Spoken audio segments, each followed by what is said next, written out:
Hey there, Grace Point family. Back to GP Read. We are this week looking at Jeremiah chapters 32 through 40.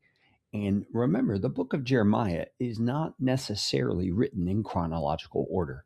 And we're going to see that in this section. We're going to have one chapter, chapter 36, that jumps in to the storyline that's been going on regarding King Zedekiah. And it actually jumps back two kings to King Jehoiachin. So let's walk through it real quickly. Jeremiah chapter 32, Jeremiah is instructed by God to buy a field.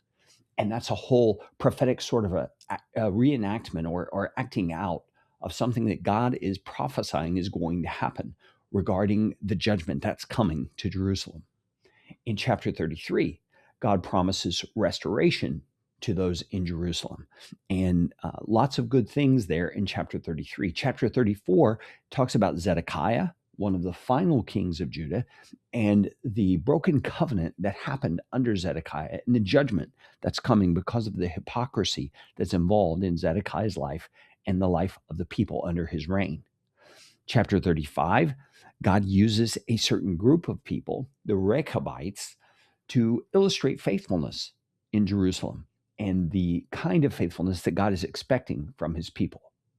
Then we get to chapter 36. This is where it jumps back to the king named Jehoiachin and about a prophecy that Jeremiah delivered to him and how he responds in a very disrespectful way and how God condemns Jehoiakim because of his activity. Then, chapter 37, Jeremiah is imprisoned by King Zedekiah because he's been prophesying against Zedekiah and against the land of Judah. Chapter 38, Jeremiah is thrown into a cistern, which is like a deep pit that is made to hold water, and he's then rescued out of it. Zedekiah the king, again, privately comes to Jeremiah seeking his counsel.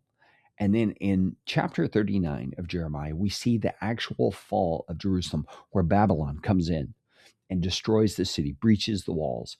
And Zedekiah, the king, tries to flee, but is captured and taken off into Babylon, blind. And then chapter 40, after the fall, King Nebuchadnezzar of Babylon appoints kind of a puppet governor, Gedaliah, to come in and rule the area where Judah originally was. Now, in this section, we're going to see God's judgment, heavy and strong, against the disobedience of his people.